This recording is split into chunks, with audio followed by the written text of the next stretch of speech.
The topic of cannabis has received more feedback from residents than anything else City Council has had to tackle this year. That feedback is being considered in the discussion around the business license bylaw. Josh Ryan has more. The implementation of cannabis legislation is still months away, but that hasn't stopped 8 businesses in Lloydminster to apply for a license. This first requires going through the Alberta government and the Gaming and Liquor Commission.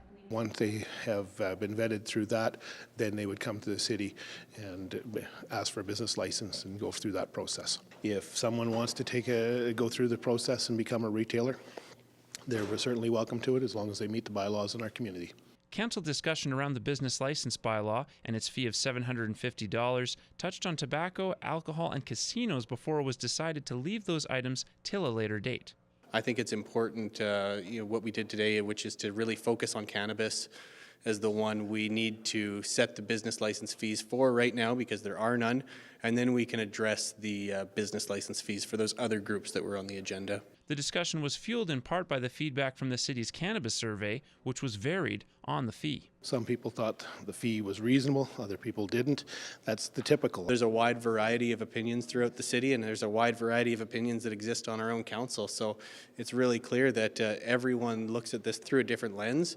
And no matter what the lens, the bylaw remains predicated on provincial and federal legislation. We're simply, at the end of the day, the bottom end of the string, making sure that the citizens receive an equal and fair and safe representation in the business community. Josh Ryan, Newcap News. When you hear about something called the Party Program, it sounds like a good time. But as some grade 10 students from Lloyd Comp learned, there's nothing humorous about impaired driving. Our Brendan Escott joined them at the Lloydminster Hospital as they were educated in a unique way about the dangers of not partying smart. Man, your resuscitator bag. Like that. And that's Prevent alcohol and risk-related trauma in youth. Party. It's a Canada-wide program that uses real-life simulations to teach students the consequences of impaired or distracted driving. They began by watching a video of a car crash, then were brought through stations at the Lloydminster Hospital that simulated an emergency room, an operating room, physiotherapy, and a morgue. We have the actual professionals who deal with these situations every day talking to these youth, sharing their experiences. That shared story and the fact that the students get to be engaged and involved in the process really helps drive that message home with them. I think it's important because it is real life and a lot of this stuff does happen and it's good for everybody to know. Just like me, students had the opportunity to experience the adverse effects alcohol has on your body that could lead to a motor vehicle incident, which they say is far more impactful than just looking at a picture or reading stats. Now that you've had so much to drink, you need to toss your cookies and make sure that it gets in there, okay? So you can do this. Yeah, no. Nice try. I don't see myself confident as a drunk driver because you're responsible for so many different people. Yourself, your life, other people's lives, and it's not something that I would do. Media, it gives a point, but when you come here and do it yourself, it makes an impact on you and you can understand more. Saskatchewan has the highest rate of impaired driving incidents in Canada, while Alberta ranks third. The organizers say those numbers have dropped since Party began their program. For Newcap News, I'm Brendan Escott. The annual Optimus Kids Day is this weekend, and the event will have bouncy castles, a petting zoo, train rides, and a dunk tank for the whole family to enjoy. The purpose is to give kids a fun-filled day to look back on.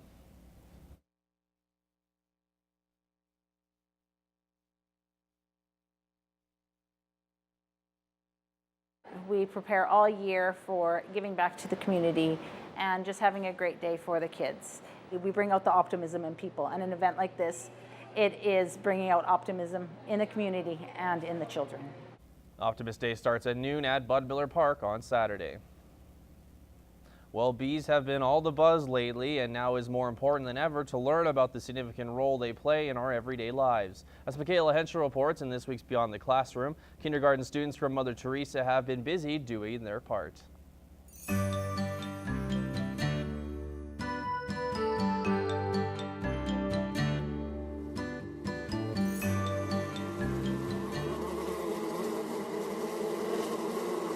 Over the past 6 weeks, these kindergarten students have been learning about what the buzz in the hives is all about. we had a conversation with the kids and we said, what do you want to learn about? And we started talking about different things, new life, and that happens in springtime, and they wanted to learn more about bees. And who better to teach these students everything they need to know about bees other than Lloydminster's very own bee enthusiast. So look at this. It's important to the environment, mostly, for the kids to understand how important bees are to pollinating and the healthiness of plants and growing things that feed us. We need to take care of our bees. Over the weeks, Lori and her husband have been teaching the students everything about bees, from the queen bee to pollination. And to finish up their lesson, they got to take a special field trip to visit some bees in Lori's backyard. We're learning about bees and having lots of fun activities and centers. Bees do not hibernate. They slow down, but they keep working. Let's go see who's inside here. So there's an inner cover of bees.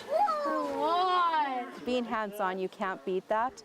The students are learning what they want to learn. They're taking ownership in their learning, and they're just loving it.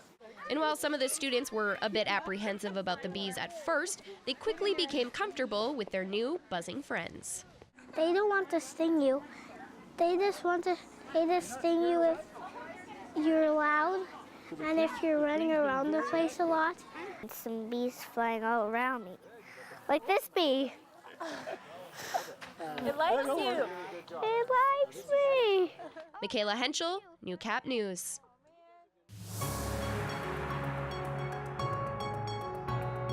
This is New Cap Sports. Recently, some of Alberta's best high school senior football players competed at Foot Field in Edmonton for the annual Senior Bowl. Of the 82 athletes on the field, 2 came from Lloydminster Comprehensive High School, and those 2, only one came away with MVP honors. Barron's offensive lineman Kyle Tice earned the game's lineman MVP honor for Football Alberta's North team. They announced it on the field, so like after the game was done, after everything was said, they just announced the players on. Yeah. And they announced my name as... Were you surprised? Yeah, I was surprised, actually. There were plenty of deserving players on the field with Tice, making the accolade even more special, and according to the Barron's lineman, wouldn't be possible without the dedication of the people who taught him how to play the sport. Up the middle. And a gain Lloydminster's coach. Lloydminster's coaching is just phenomenal, coming all the way through Pee Wee to Bantam to high school. Just great coaching. So what did the voters see in Tice's game that warranted that decision? Maybe something not easily seen. Back in the pocket. Technique and just heart on the field. Don't ever quit. Words we should all live by in and out of sport. This is New Cap Weather with Gerard Lampa. It's certainly the kind of weather that doesn't make you feel to get up and get at your best, really, honestly. And the other thing that's striking about it, too, looks like that low pressure is well stuck over the region. And there's another one waiting in the wings. We might get a break tomorrow, but there's certainly more showers lining up for Friday there. So let's put it into motion and see how far out of the region we can get this there. And you can see the areas of precipitation pushing along with it as it goes on through. Here's the next system pushing on through there. And the other feature that we're dealing with too is that the collapse of the ridge of the jet stream has allowed all of this cooler air to slide on into the area, and it looks like that too is also stuck around with us as well. So there's certainly more showers, maybe a little break tomorrow, but more showers are certainly possible. And with that cooler temperature, I'm even thinking these 13s might be a bit ambitious. Yesterday we were trying for 12. All we could muster today was 8. So we're probably at least 3 or 4 degrees off of these numbers that we're looking at here. 15 in Edmonton, Lac-La-Biche areas, as well as Vegaville, 15 around Provost and Macklin. But again, depending on how weather conditions pan out, we may not hit those. We'll see yet. 14 at Pierceland and Isle Cross areas, 13 at Meadow Lake, 12 at Green Lake and the St. Walburg areas too. Let's head across the country then, stop off in Vancouver. It's a mix of sun and cloud for the 16. Showers in Edmonton Centre as well at the International Airport, just 9. 16 out to Whitehorse. Mainly sunny though in Yellowknife for the they're +8. Storming in Regina, they're at 15 at the moment there. But mind you, this is down from 24 earlier on there. So things have really fallen away with those showers and with the wind with the east and northeasterly heading. Similar showers in Winnipeg, therefore they're 17. And then let's see where all the heat is at. 27 in Toronto, 25 in Quebec, and then just 15 in Halifax. 3 in St. John's with showers there, and -1 out to Iqaluit. So let's come on back to the prairies. 15 with light showers in the Battlefords, 7 in the early hours of tomorrow morning. So similar to what we saw this morning there, but hoping to get back up to that 15 at least. Eastern northeasterly winds there. And that's been the problem, as I hinted yesterday. Once the wind has that easterly heading, it's hard to say that those 15s or mid-teens would be attainable there. Cold Lake and parts of the Lakeland region at 7, and they were even aiming for 10 today, so 3 degrees off, and northeasterly winds persisting into the early hours of tomorrow morning. The rain sticking around for just maybe +5.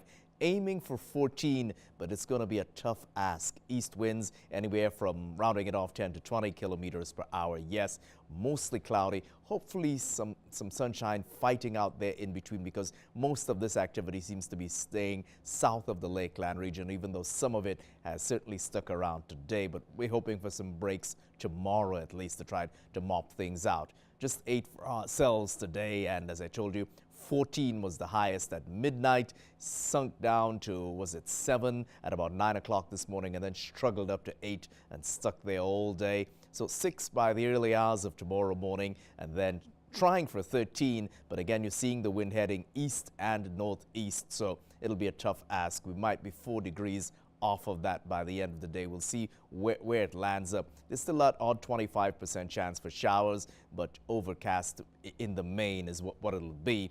Friday then, looks like the next day we'll line up some showers there. Just 9 as the daytime high. 16 on Saturday, so that's a little better for those who are having some outdoor activities like the Optimists. Yeah, the Optimist Club, they will be at Bud Miller on Saturday for the kids. So that should be pretty interesting, hoping that things get a little break there, but it looks largely overcast at the moment.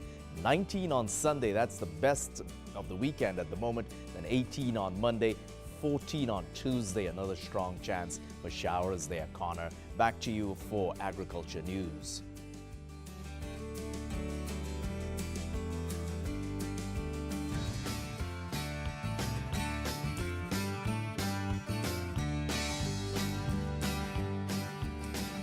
Another sign that summer is near is the annual 4-H Expo, which takes place around the region this weekend. Gerard Lampow highlights another one of the projects that area kids have been working on this year. I've learned the different types of grooming, different breeds of sheep, how to manage a sick sheep, along with how to halter train one. At 15, Miranda Westergaard has been in 4-H for 8 years. She is in the Vermilion 4-H Sheep Club, and her family has cattle, pheasants, and sheep on their ranch. In the last 2 years, she has switched from sheep to the canine program. She has 4 dogs, but her favorite is Luna. She's a cuddle buddy. We spend a lot of time together. She's always there when I get home from school. She's really playful. The Canine Project deals with obedience training and animal handling, especially around livestock. A lot of them, if they're bred for it, they really like the sheep. And Luna, she really likes sheep, but she's not bred for it. She likes to calm them down. As the school year is wrapping up, Miranda is keeping her future career options open, even as she enjoys her learning experiences with 4-H. Being able to have the opportunity to work with the animals and work on my public speaking skills. Gerard Lampow, Newcap News.